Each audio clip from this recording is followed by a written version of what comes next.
magician. What? And I remember this body that was going round and round on this pole over fire. That was a hog roast. Anyway, it's going to be very different today. There'll be songs and prayers, and then the vicar and me will talk about some memories we have of Uncle Bob, and then eventually the coffin goes behind a curtain so it can be cremated, which is the bit that can be a bit scary, but it is mostly symbolic. Just as long as Uncle Bob's body isn't really in there. No, it is in there. What? What if he's not really dead yet? Well, they check really carefully. But I hear stories on the news all the time about doctors that think people are dead and then they're in their coffin and they just sit up and ask where their dinner is. In Victorian times, they had a bell they'd give to dead people so they could ring it in their coffin if they weren't dead. Now that's sensible. Well, maybe they've done that. Anyway... Well, have they or haven't they? Karen... What we need to check if he's alive or not is some sort of emergency device. Like, if he woke up and he was like, oh my God, I'm in a coffin, I'm gonna die, there's no food, and he got all claustrophobic, there could be a button saying, ejector coffin. An ejector coffin? So if he pressed it, the coffin would shoot out the ground and land. Well, how would... But then, what if it hit someone? Then they'd be dead and then he'd be alive. Or he could get like a trained badger. We're not going to need any tap of the this. badger, Ben, and then the badger... I swear, he won't need a bell or a badger. What about an armadillo? Or an ejector coffin, because he's no more. And that's sad. But we're past the sad bit, and today is a celebration, a happy celebration of his life. Okay. Okay. Thanks for all your help there. Well, you were doing such a good job. I just thought I'd let you roll. I'm going to stick with this. Not forgetting the 14 happy years he spent with his loving partner, Bernard. Can we take some cookies with us? Karen, what are you wearing? A dress. Well, it's a bit bright for a funeral. But it's a happy day. He said so. Yes, it's a happy day where people usually wear black. But black's not a happy colour. Black's the colour of beetles and school shoes and Miss Barrington's enormous eyebrows. Well, it's usually seen as a sign of respect to wear black at a funeral. But... And Auntie Dorothy, his sort of widow, she's quite traditional. But Uncle Bob said that he liked this dress. He said, Karen, that's a very nice dress. You could wear that really cool black top you got at Bella's pirate party. She can't. That's quite smart. It's got a skull and crossbones on the back. I'm wearing this dress. She can't wear that dress. It's a funeral. It's meant to be sad. With a strong element of celebration. Celebration in black. Happy black celebration. Oh, Sue. Are you all right? No, it's okay. I've not been crying. I've just got some of the deep heat I was rubbing into Pete's neck in my eye. I better go and...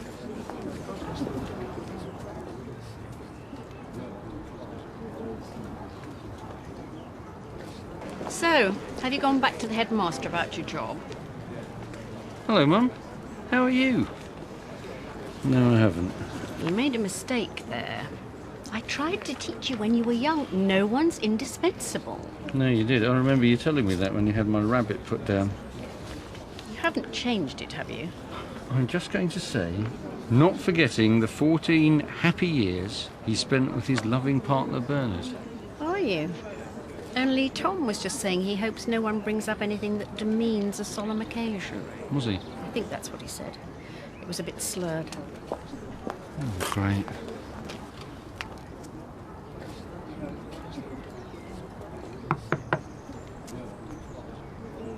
And once I've said hello, Peter, I'll introduce you. OK.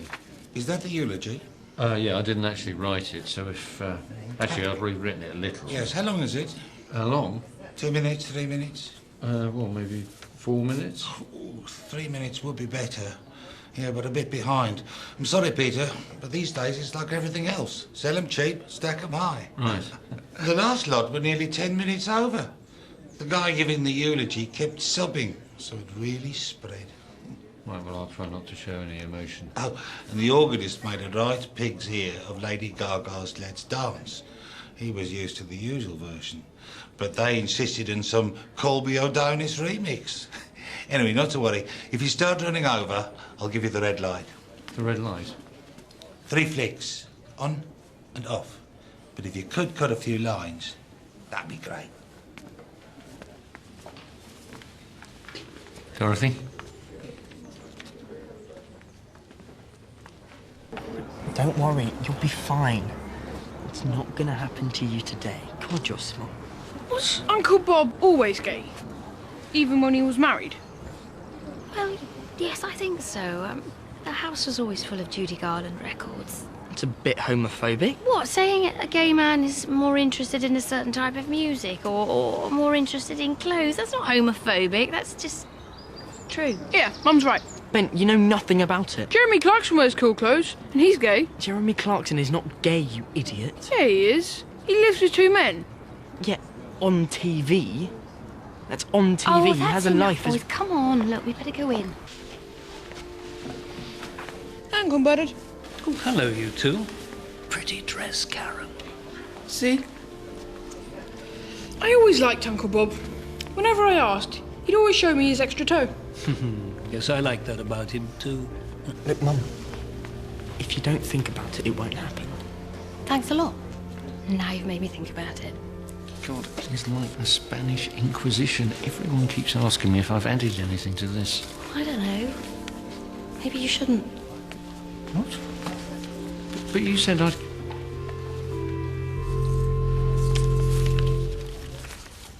Where we all may settle down in the care of our Lord. And now Peter is going to continue our celebration by sharing some memories of Bob with us.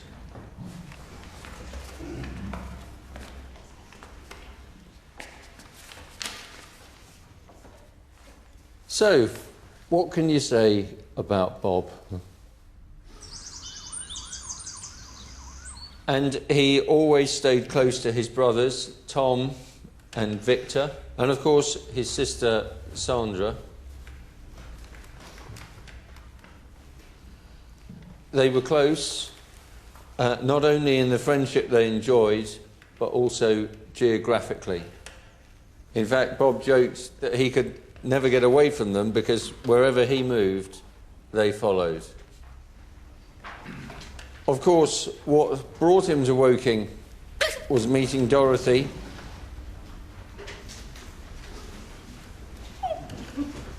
who was not only a wife, but a friend for the dozen successful years they lived there. They say all good things have to come to an end, but that time was an incredibly important part of Bob's life. Not forgetting the 14 happy years Bob spent with his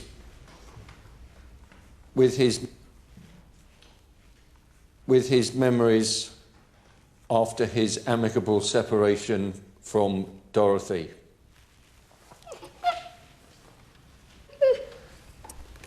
Anyhow, this isn't a mournful gay day. It's a day to celebrate and to... It's a form of grief. It's she isn't actually finding it funny. It's a nervous thing. It happened at her mother's funeral.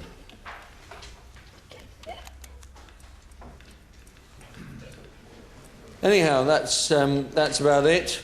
I'd just like to mention some of the other people who were important to Bob. Hetty, James, Justin and Vera, and Bob's loving partner Bernard. Thank you, Peter. Lovely tribute.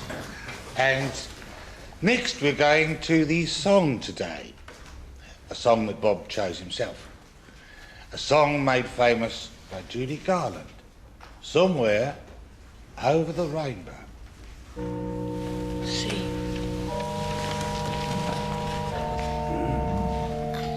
He is definitely God in there, isn't he?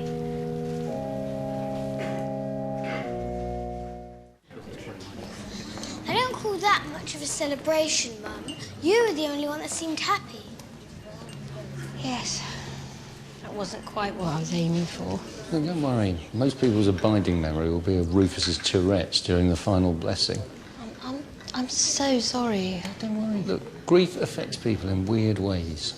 I'm really sorry. I just don't think I've ever really got over Mum, and it just seemed to stir up lots of Pete.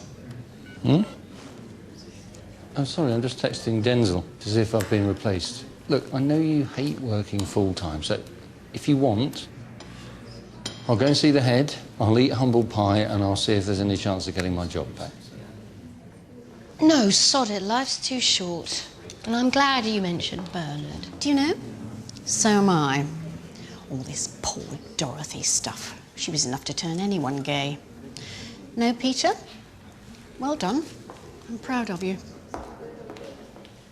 Bloody hell, grief really does affect people in weird ways. Ben, there is no life after death. This is how I think it works.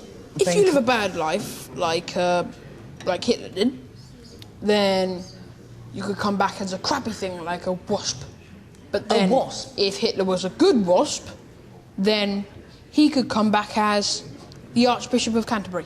So, the Archbishop of Canterbury used to be a wasp, and before that he was Hitler. No, it's an example. Well, examples. He could have been an alien. I don't know. Oh, no. Karen's talking to Uncle Tom again. Well, I know he's a bit hammered, but does it matter? Yes. She's really got inside his head about Bob still being alive in the coffin. How can anyone be a good wasp? You know, doing good wasp things. Not stinging people, being nice to the Queen, being nice to other wasps. Yeah. Oh, well, you've probably been killed loads of times in your past lives because you never shut up. Good try. Under 4 minutes. We'd have finished in time if it hadn't been for that giggling fit. Well, she couldn't help herself. I thought it was nice that you mentioned Bernard. Oh, thank you. So, did you know Bob and Bernard? Yes, I did.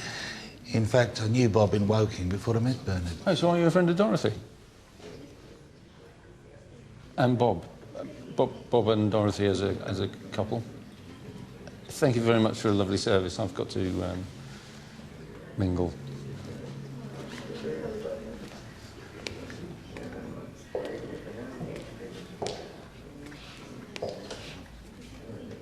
Oh, hi, Bernard. Did you, like how I mentioned you? I wish you hadn't. I specifically asked Victor not to. I prefer to stay out of the limelight.